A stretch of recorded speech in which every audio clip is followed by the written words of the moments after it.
की बात है। गर्मियों के दिनों में एक चींटी बहुत प्यासी थी और वो अपने प्यास बुझाने के लिए पानी की तलाश कर रही थी।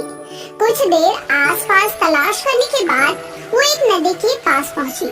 सामने पानी था, लेकिन पानी पीने के लिए वो सीधे नदी में नहीं जा सकती थी, इसलिए वो एक छोटे से पत्थर के ऊपर चढ़ गई। लेकिन जैसे ही उसने पानी पीने की कोशिश की, वो नदी में जा गिरी।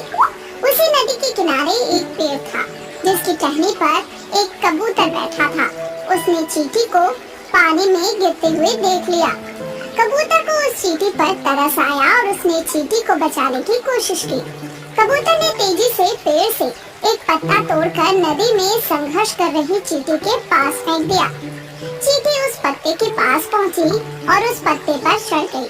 थोड़ी देर बाद पत्ता तैरता हुआ नदी किनारे आ गया। चींटी ने पत्ते से छलांग लगाई और नीचे उतर आई।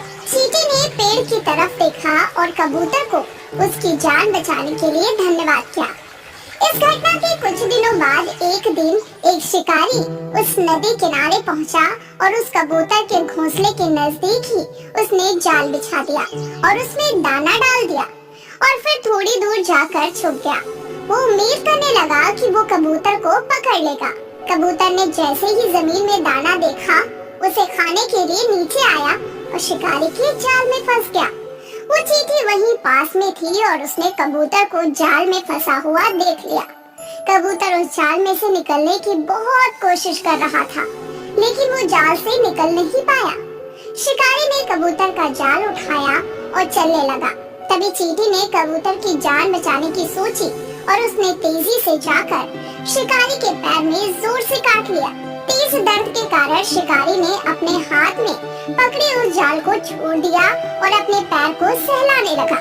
कबूतर को जाल से निकलने का ये सही मौका मिल गया और वो तेजी से जाल से निकलकर उड़ गया।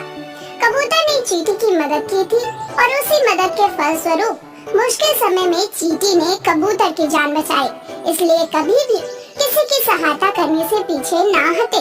जब भी मौका मिले दूसरों की बिना किसी स्वार्थ के